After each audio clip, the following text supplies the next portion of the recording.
Yes, my name is Matt Russell. I live in Lacona, Iowa. I want to talk, I'm also a member of Iowa Citizen Action Network. Good. And I want to talk about investing in opportunity. I'm a fifth-generation Iowa farmer, and my family has a lot to be proud of.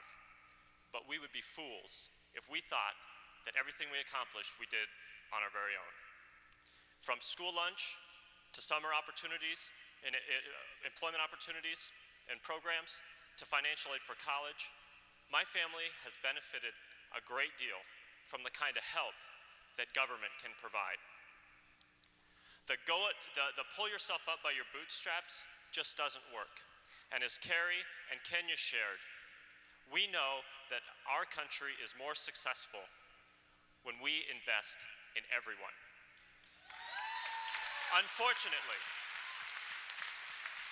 Unfortunately, for the last 30 years, we have been consistently reducing investment in public investments in education, healthcare, housing, job training, nutrition.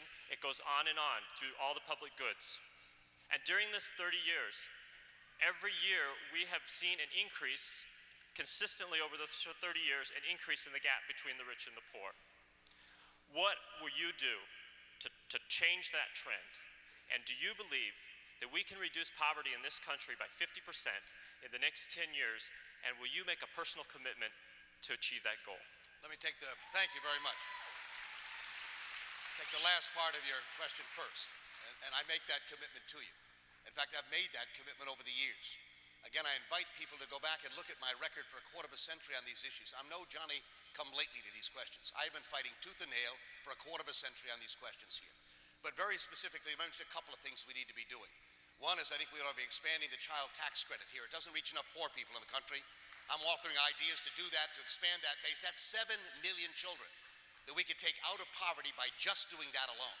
By taking the earned income tax credit and providing more advantage or access to that would take 2.5 million children out of poverty.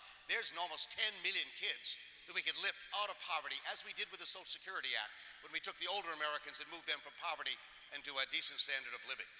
But secondly, we need to do this. There's a direct correlation between the gap in earning and the decline in union households in America. Right now, we have less than 8%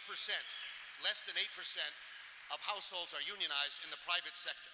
With that declining number, the earning power of people, the ability to negotiate for decent wages and decent working conditions gets severely constrained. I'm a great believer in giving people the right to organize, the right to negotiate for their own benefits and salaries here, expanding those rights. Nothing will do more, in my view, than raising the level of income for people in this country than if they have that opportunity. And lastly here, and my administration will be providing no tax breaks for corporations to pack up and leave America here. You're going to get help if you'll stay in America and employ people here instead of sending jobs overseas. And there'll be no trading agreements that'll get my signature on them that don't include labor standards, health standards, and environmental standards. We ought not to be giving away America's wealth and trading agreements. Those 3 or 4 things, I think, would help us reach the goals you've talked about.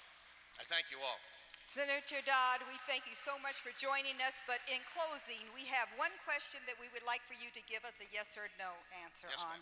If you are elected President of the United States, will you agree within your first 100 days to meet with a delegation of representatives from the Campaign for Community Values?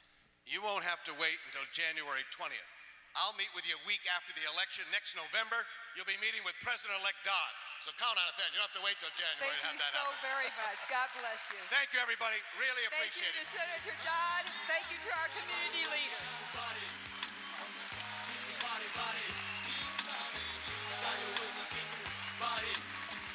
Soy el tipo que camina, domina el territorio con los escobios, lo propio, las cosas funcionan como de costumbre, así en la cumbre se fuma día a día, escucha nuestro trabajo de abajo.